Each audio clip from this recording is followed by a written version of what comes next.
2020년 11월 12일 논리적 사고와 합리적 비판 제9주차 강의를 시작하도록 하겠습니다. 백석대학교 수시 면접 관계로 2주간 동안이나 여러분과 만나지 못했지만 지난 10월 31일 블루문과 미니문인 보름달을 함께 보았을 거라 생각되어집니다. 뉴스에 따르면 할로윈 데이에 블루문과 미니문이 겹치는 것은 평생 한 번 보기도 어렵다고 하였습니다. 왜냐하면 완전히 찬 둥근 보름달은 보통 한 달에 한 번 볼 수 있지만 2년에 한 번씩 한 달에 보름달이 두 번 뜨게 되어지는데 이번 10월달이 이런 현상이 나타나는 달이었던 것입니다.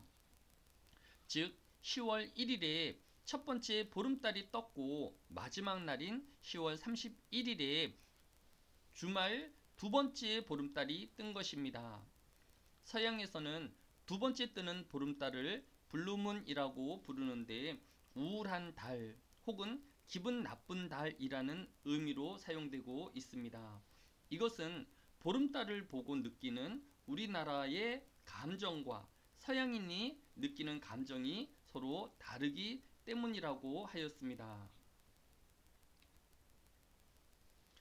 또한 이번 보름달은 올해 뜨는 보름달 중 가장 작은 미니 문이라고 하였습니다. 이날 지구와 달의 거리는 40만 6천 킬로미터로 달이 지구에서 가장 가까울 때와 비교하면 5만 킬로미터 정도나 먼 것입니다. 겉으로 보기에는 특이함이 없는 보름달이지만 할로윈 데이에 블루문이면서 미니문인 보름달이 뜨는 것은 평생에 한번 보기도 힘든 현상이라는 관측을 해 놓은 것입니다. 이처럼 관심 없는 사람에게는 찾아서 보지 않는 밤하늘의 달과 별들의 이야기이지만 오랜 관측과 예측을 통해 의미를 부여하고 똑같은 하루의 날이지만 특별한 의미를 두고 억울하게 죽은 귀신들을 생각하며 주위 이웃에 대한 헌신과 상부상조에 대한 교훈을 이끌어내는 서양의 문화를 엿볼 수 있는 것입니다. 오늘 강의에 참여하는 여러분의 오늘이 어제의 반복이 되지 않도록 내일 또는 가까운 미래의 날들에 대한 의미를 부여하고 또 주변을 돌아보며 도울 수 있는 여러분이 되기를 기대합니다.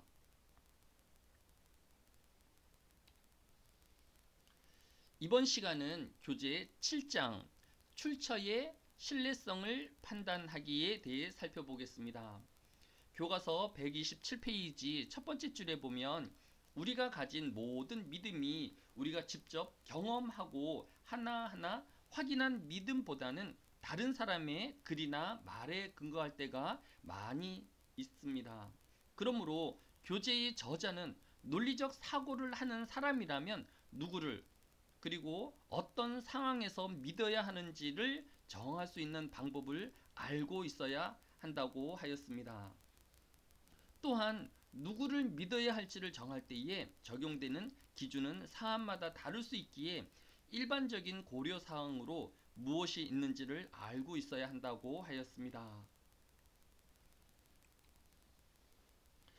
지난 9월 30일 신문에는 중국이 코로나19 백신을 개발했다는 기사가 올라왔습니다.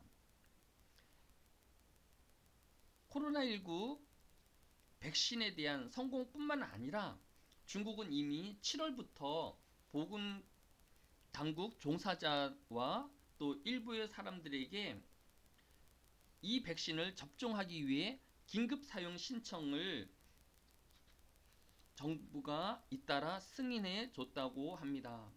또한 최근에는 이 실험용 백신을 자국민 수만 명에게 투여한 것으로 전해지고 있습니다. 중국은 조만간 학교와 유치원 교사 또 다중매체 종사자들, 해외 위험지역 방문자 등에게 긴급 사용 대상을 확대할 것이라고 발표하였습니다. 백신의 개발은 통상 임상 1상과 2상을 거쳐 안정성이 확보돼야 3상으로 넘어가게 되어지는데,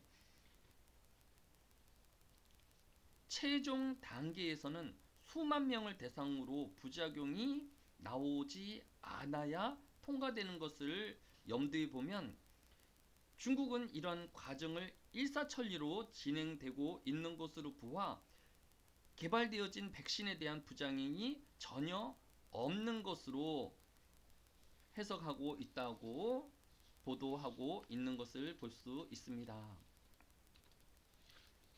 그러나 바로 어제 신문에 따르면 브라질 보건 당국은 중국이 개발한 시노백 코로나19 백신에 대한 브라질의 임상 실험을 중단한다고 발표하였습니다.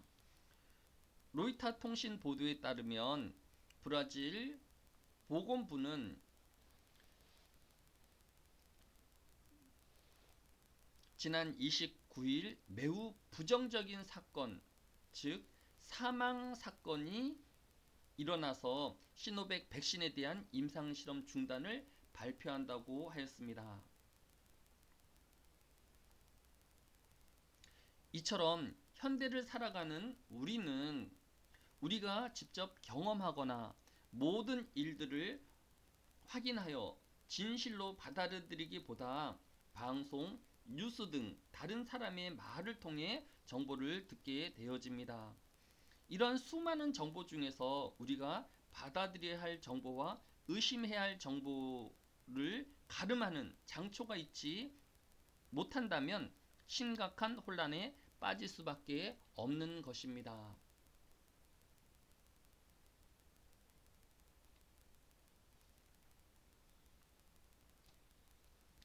교재 7장은 이러한 문제를 다루므로 정보의 홍수 시대라 불리우는 현대의 수많은 정보의 신뢰성을 판단하는 좋은 자료를 제공해 주고 있습니다. 교재 129페이지 첫 번째 줄 7.1-1 해당 분야의 전문 지식을 가지고 있는가? 일반적으로 어떤 사람이 해당 분야에 충분한 경험과 식견을 가지고 있다면 그것은 그 사람이 말한 것을 믿을 만한 좋은 이유가 됩니다.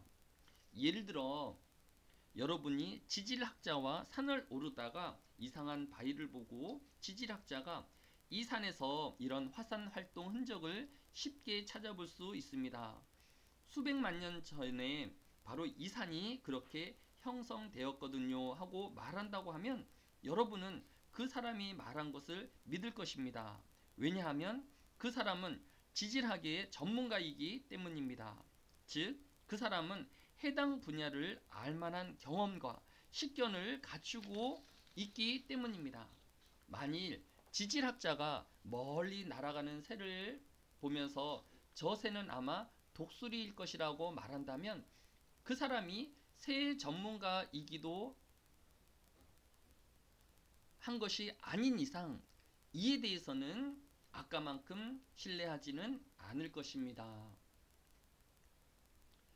또 다른 예로 법정에서 부검을 담당하는 의사의 증거 제시는 대부분 사실로 받아들여질 것입니다. 이처럼 일반적으로 어떤 사람이 해당 분야에 충분한 경험과 식견을 가지고 있다면 그것은 그 사람이 말한 것을 믿을 만한 좋은 이유가 되는 것입니다.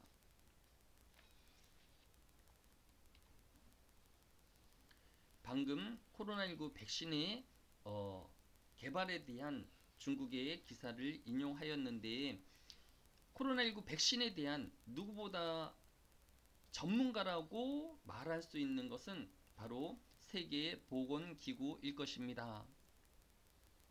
세계보건기구는 이번에 개발된 미국 화이자의 신종 코로나 바이러스 감염증 백신을 개발하면서 그 효과가 90%가 넘는다고 한 것에 대해 WHO는 우려를 내어 놓았습니다. 그 이유는 백신의 보관과 이동에 냉동 공급망이 필수적이기 때문에 보급하기에 쉽지 않을 것이라는 주장입니다. 로이터 통신에 따르면 WHO 사무총장은 지난 10일 기자회견에서 화이자의 백신 임상 실험 결과는 매우 고무적이고 희망적이지만 곧바로 mRNA 합성 물질로 구성된 이 백신이 영하 70도 이하에서 보관되어야 한다는 심각한 문제점을 안고 있다고 지적하였습니다. 영하 70도는 남극의 겨울 온도와 비슷할 만큼 초저온입니다.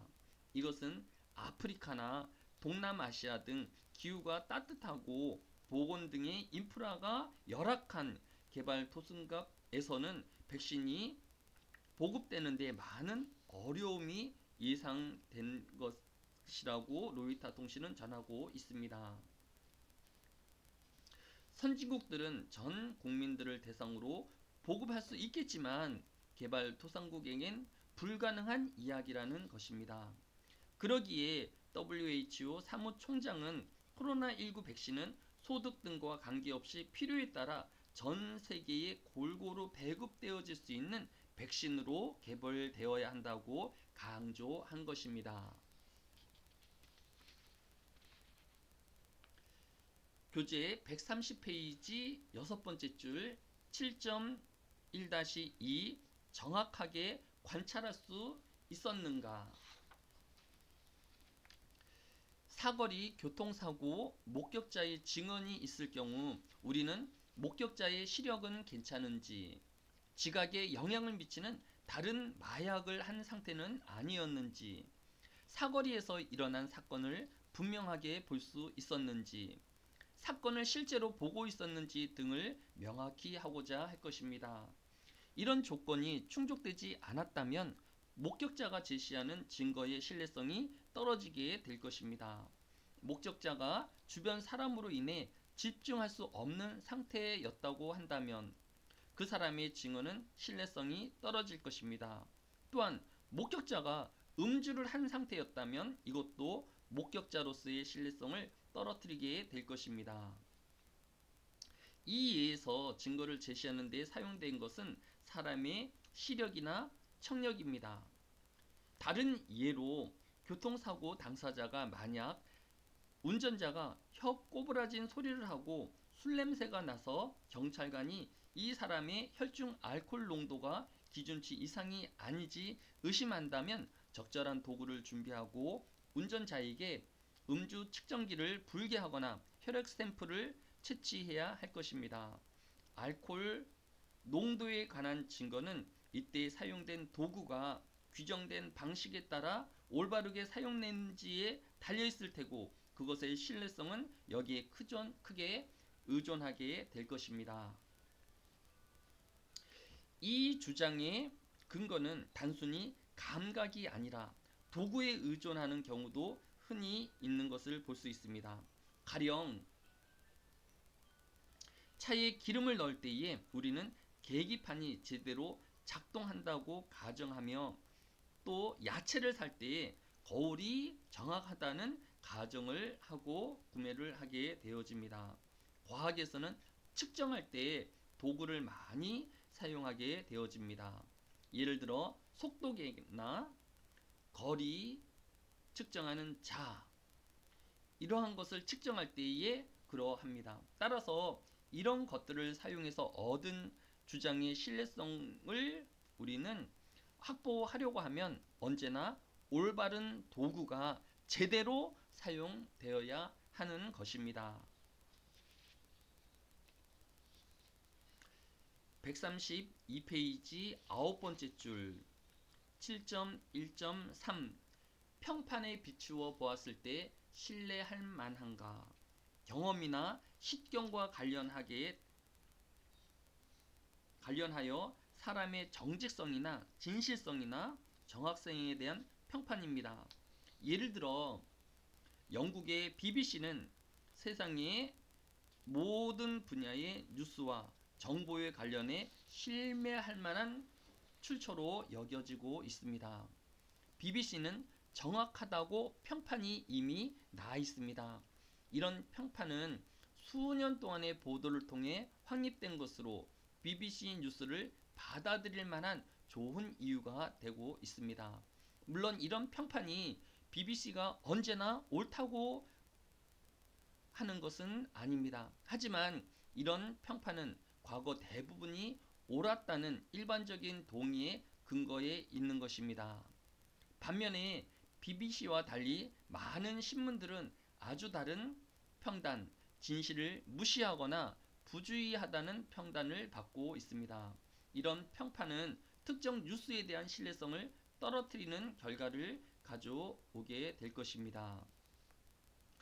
학교나 선생님들의 평판은 전문 영역에서 이들의 견해를 받아들여야 할지 여부를 정하는 데 매우 중요합니다.